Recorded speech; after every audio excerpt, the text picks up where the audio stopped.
عمران خان کی پیٹھ میں چھرا گھونپ کے ایڈا عمران خان دا تو مخلص نہ بن، ٹھیک ہے، تو کر جو کر، وہ اکیلا بندہ آزاد ہے اور باقی باہر پھرنے والے سب جو ہیں وہ قید ہیں۔ لیکن جو پہلا دور تھا اس کے اندر تو ہم نے بتایا تھا کہ وہ غیر رسمی تھا، اس کے اندر ہم نے کلیریفائی کیا تھا خان صاحب سے ملاقات کے حوالہ سے۔ دوسرے دور میں کوئی پیش رفت اس لیے نہیں ہو سکی کہ ہماری جو خان صاحب کے ساتھ ملاقات تھی وہ ایز پر آر ڈیزائر نہیں ہوئی۔ تو دوسرے دور کے اندر ہمارے ساتھ یہ کمٹمنٹ کی گئی، اس میں اگرچہ ملاقات اب کنٹرولڈ ماحول میں ہی ہوئی ہے، لیکن ایٹ لیسٹ وہ ایک طویل وقت کی مشاورت تھی جہاں پر ہم نے اپنی تمام چیزیں خان صاحب کے ساتھ ڈسکس کی ہیں۔ اب یہاں سے آن ورڈز ہمارے مطالبات ہم نے وربلی بتا دیے تھے، ابھی ہم نے گورنمنٹ کو بھی انٹیمیٹ کر دیا ہے کہ آپ کو ہمارے ساتھ اب جوڈیشل کمیشن جو 9 مئی اور 26 کا ہے نومبر کا میسیگر کا، اس کے اوپر اور ہمارے ساتھ فارمیشن کے اوپر ڈسکس کرنی ہے۔ اگر آپ کرتے ہیں اور یہ سلسلہ آگے بڑھتا ہے تو مذاکرات 31 تک جا سکیں گے۔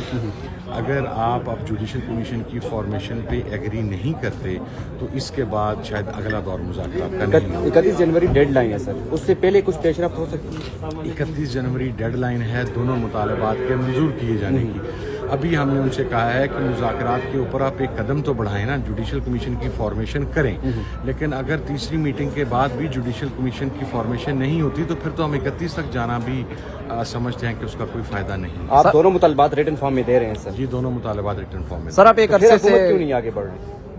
یہ تو اب حکومت بتا سکتی، میں آپ کو حکومت کا نمائندہ تو نہیں۔ پھر بھی آپ کیا سمجھتے ہیں؟ میں چونکہ ان کے بہاف میں کوئی ایسی بات نہیں کہنا چاہتا جس کی وجہ سے مذاکرات کا عمل سبوتاج ہو۔ یہ میرا خیال ہے کہ حکومتی مذاکراتی کمیٹی کا رکن اس سوال کو ایڈریس کرے تو زیادہ بہتر۔ سر ایک عرصے سے آپ کوشش کر رہے تھے عمران خان صاحب سے ملاقات کرنے کی، حکومت پہ تنقید بھی ہوئی یا صادق صاحب پہ، لیکن ایک دم اتوار والے دن دروازے کھلتے ہیں، تو ایک دم ایسا کیا ہوا تھا کہ دروازے کھل گئے اور ملاقات ہو گئی؟ دیکھیے جی، ہمیں تو نہیں پتا، جو تنقید کی گئی تھی وہ حکومت پر کی گئی تھی۔ ہم نے یا صادق صاحب واز اے فیسیلیٹیٹر بیسیکلی، وہ بیرون ملک تھے۔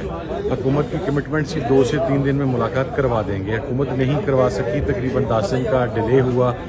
اب ہمیں تو ہفتہ اور اتوار کی درمیانی شب رات 2 بجے کے قریب آگاہی ہوئی، اسی وجہ سے سلمان اکرم راجہ اور حامد خان صاحب بھی نہیں پہنچ سکے چونکہ فوگ تھی۔ میں خود فیصل آباد سے خود 9 گھنٹے کی مسافت کر کے پہنچا، اور جس وقت میٹنگ ختم ہوئی تو سلمان اکرم راجہ صاحب اس وقت اسلام آباد انٹر ہو گئے تھے۔ اب کیا ایسی وجہ تھی یہ تو حکومت ہی بتا۔ پیغام سر کس نے دیا تھا ملاقات کا؟ آگاہی کس نے دی تھی؟ کس چینل کے تھرو؟ اسپیکر چیمبر کی طرف سے ہی آگاہ کیا گیا تھا کہ آپ کی ملاقات ہے، اور ہم بڑا اسٹرکٹلی اکارڈنگ ٹو جو ٹی او آرز ہم نے سیٹ کیے ہیں کمیٹی میں اس کے مطابق چلتے ہیں۔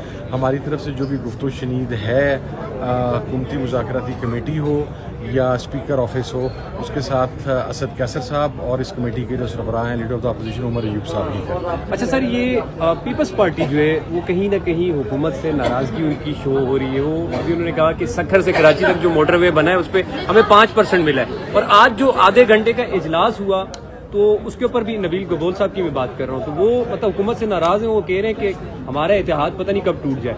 تو کیا فیوچر میں اتحادی بنا سکتی ہے P T I Peoples Party کو؟ لیکن یہ ٹو ارلی ٹو کال، میرا خیال ہے کہ یہ فیصلہ کلیتاً عمران خان صاحب ہی کر سکیں گے اور وہی کریں گے، اور ان کے ساتھ ابھی اس معاملے کے اوپر کوئی بات چیت نہیں ہے۔ سر یہ کہہ رہے ہیں کہ ہم بھی وہ کر کے احتجاج کریں گے جو ہمارے ساتھ ظلم ہو رہا ہے۔ میرا خیال ہے انہیں کرنا چاہیے۔ سر 190 ملین پاؤنڈ کا کیس کا فیصلہ ایک بار پھر 17 کو چلا گیا، اس سے ایک دن پہلے پھر مذاکراتی کمیٹی کی میٹنگ رکھ دی گئی، تو یہ شاید تاثر دیا جا رہا ہے کہ شاید کوئی ڈیل چل رہی ہے۔ کوئی ڈیل نہیں جی، ہم بڑا کیٹیگوریکلی کلیئر کر رہے ہیں کہ مذاکرات کا یہ القادر ٹرسٹ والے کیس کے ساتھ کوئی تعلق نہیں ہے۔ آپ ہمیں پتہ ہے کہ کیا کرنا چاہتے ہیں۔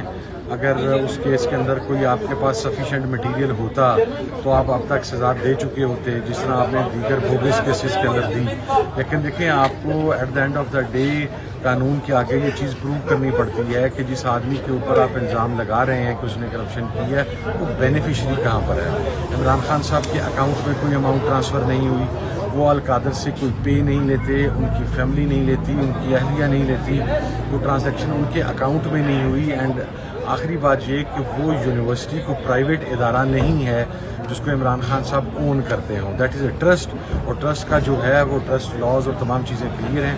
تو چونکہ وہ پرسنل بینیفیشری ہی نہیں ہے تو میرا خیال ہے کہ سمجھ نہیں آ رہی کہ سزا کس وجہ سے. سر جس دن آپ کی خان صاحب سے ملاقات ہوئی ظاہر ہے آپ نے سارے مطالبات دونوں طرح کے بتائے ہوں گے, کیا آپ نے ٹویٹر پہ بھی بات کی کہ خان صاحب ٹویٹر پہ تھوڑے دن تھوڑا ہاتھ اگر روک لیں تو مذاکرات آگے بڑھ سکتے ہیں؟ نہیں, ہماری اس حوالے سے کوئی بات چیت نہیں ہوئی جی. اور کیوں دیکھیے, خان صاحب کا جو بھی میسج ٹویٹر کے اوپر آتا ہے ہم اسے اون کرتے ہیں, نہ صرف اون کرتے ہیں, میں تو اس کے اوپر 2 لائنز ہیڈ جاتا ہوں. میں کیوں خان صاحب سے یہ بات کروں؟ لیکن عمران ریاض صاحب تو کہتے ہیں کہ پی ٹی آئی کے لوگ ری ٹویٹ نہیں کرتے جو لیڈران ہے خان صاحب کی ٹویٹ کو. میں تو اپنے بارے میں جواب دے سکتا ہوں, لیکن میرے ذاتی خیال کے اندر اکثر لوگ کرتے ہیں. اگر کچھ نہیں کرتے ہوں گے تو ہمارے کافی سارے ممبران کی تعداد ایسی ہے نیشنل اسمبلی میں جو ٹویٹر اور یا ایکس یوز ہی نہیں کرتے. تو وہ میرا خیال ہے کہ وہ کانسیپٹ کلیئر نہیں ہوگا, لیکن ہو سکتا ہے کچھ نہ کرتے ہوں. میرا ٹویٹر کا سر آپ نے کہا ہم اون کرتے ہیں, اور اسی ٹویٹ کی وجہ سے مذاکرات میں ہرڈلز بھی آ رہی ہیں, تو آپ مذاکراتی کمیٹی کے اہم رکن بھی ہیں, تو آپ اس کا مطلب پھر مذاکرات نہیں چاہتے؟ اس ٹویٹ کی وجہ سے تو کوئی ہرڈل نہیں آ رہی جی. اگر ہرڈل اس ٹویٹ کی وجہ سے ہی آنی ہے, آپ دیکھیں جب کوئی تنازع ہوتا ہے یا کوئی بحران یا کوئی مسئلہ ہوتا ہے وہ 2 فریقین میں ہوتا ہے. تو D G I S P R صاحب نے بھی پریس کانفرنس کی, پھر انہوں نے لاہور میں جا کے میڈیا کے لوگوں کے ساتھ گفتگو کی, تو کیا ان کی طرف سے خاموشی اختیار کی گئی؟ پھر تو مذاکرات ہوتے نظر نہیں آ رہے. ایک مخصوص جماعت کا تذکرہ کر کے جب آپ یہ کرٹیسزم کریں گے تو ظاہر آگے سے رسپونڈ آئے گا. وہ آیا ہے, ایز سمپل ایز دیٹ. آپ کسی ایک فریق کو یہ نہیں کہہ سکتے کہ وہ چپ کر جائے, ہر 2 فریقین نے چپ کرنا ہوتا ہے. سر آپ نے کہا دونوں فریقین کو خاموش رہنا چاہیے, D G S P R کو بھی عمران خان نہیں, صاحب میں نے یہ نہیں کہا خاموش رہنا چاہیے, احتیاط برتنی چاہیے. نہیں, میں نے یہ بھی نہیں کہا احتیاط برتنی چاہیے. میں نے یہ کہا ہے کہ اگر وہ خاموش رہیں ایک سائیڈ تو دوسری سائیڈ سوچ سکتی ہے. تب اگر ایک سائیڈ ہی خاموش رہنے کے لیے تیار نہیں تو پھر دوسری. لیکن سر اس وقت مشکل میں تو خان صاحب ہے نا, کیا آپ سمجھتے ہیں سوچ بھی مشکل, جیل میں ہیں پی ٹی آئی کے. آپ جیل میں اسے ملے نہیں ہیں, آپ جا کے اسے جیل میں دیکھیں گے, وہ ہم سے زیادہ فٹ ہے, ہم سے زیادہ موٹیویٹڈ ہے, ہم سے زیادہ جذبے کے اندر ہے, ہم سے زیادہ اسٹرینتھ کے اندر ہے تمام لوگوں سے. اور راجہ ناصر عباس نے کل بالکل صحیح کہا کہ اس سے ملاقات کے بعد یہ ادراک ہوتا ہے کہ وہ اکیلا بندہ آزاد ہے اور باقی باہر پھرنے والے سب جو ہیں وہ قید ہیں. سر یہ فیصل واڈا صاحب نے جو عمران خان کی جان کو خطرہ ہے اس حوالے سے انہوں نے ایک اسٹیٹمنٹ دی, اور آج بھی ہماری ان سے بات ہوئی ہے.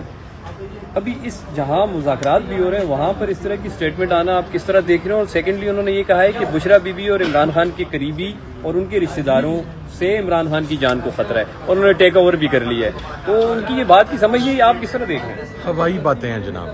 ایک سائیڈ کے اوپر وہ یہ کہہ رہے ہیں, وہ چونکہ نامعلوم طریقے سے سینیٹر منتخب ہوئے ہیں, مجھے تو نہیں پتا, جنہوں نے ووٹ دیے ہیں وہ یہ انہوں نہیں کرتے کہ ہم نے ووٹ دیا, وہ بند تو گئے ہیں.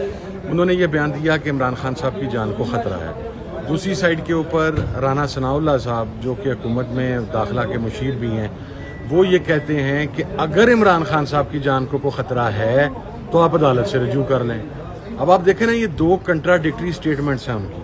وابڈا صاحب کو میں نے صرف اتنا کہنا ہے, مجھے نہیں پتا کہ آپ کیا کہہ رہے ہیں, کیونکہ آپ کی بات ماشاءاللہ وڈا صاحب کی اتنی کنفیوزڈ ہے, انہیں خود بھی سمجھ نہیں آتا کہ وہ کیا بات کر رہے ہیں. لیکن اگر عمران خان صاحب کو کچھ خدا نہ خواستہ اللہ نہ کرے کچھ ہوتا ہے تو سب سے پہلے وفدا صاحب اور پھر جنہوں نے ان کو یہ پیغام دلوایا وہی رسپانسیبل ہوں گے. اب وہ وقت گزر گیا سر. دوسری بات, وفدا صاحب کہتے ہیں خطرہ ہے, مشیر داخلہ کہتا ہے کہ اگر کوئی خطرہ ہے تو پی ٹی آئی رجوع کر لیں. سر ساتھ وہ یہ بات بھی کر رہے ہیں کہ میں ان کی جان بچاؤں گا. کون؟ ان کی جان. فیصل واڈا صاحب یہ کہہ رہے ہیں کہ عمران خان کی جان ہم بچائیں گے, ان کی جان کے ساتھ ہم کسی کو کھیلنے نہیں دیں گے اور نہ ہم افورڈ کر سکتے ہیں. سر جان کا مالک پتہ کون ہے؟ اوپر رب ہے. اگر اللہ تعالیٰ نے جان بچانے کی جو استعداد ہے وہ انسان کے ہاتھ میں رکھی ہوتی نا تو بھائی جی مرد ہی کوئی نہ. ٹھیک ہے, اللہ کی ذات نے بچانا ہے, اللہ کی ذات ہی عمران خان کو بچا رہی ہے اور آئندہ بھی انشاءاللہ اللہ کی ذات ہی بچائے گی. اسے کہیں کہ عمران خان کی پیٹھ میں چھرا گھونپ کے ایڈا عمران خان دا تو مخلص نہ بن. ٹھیک ہے, تو کر جو کر.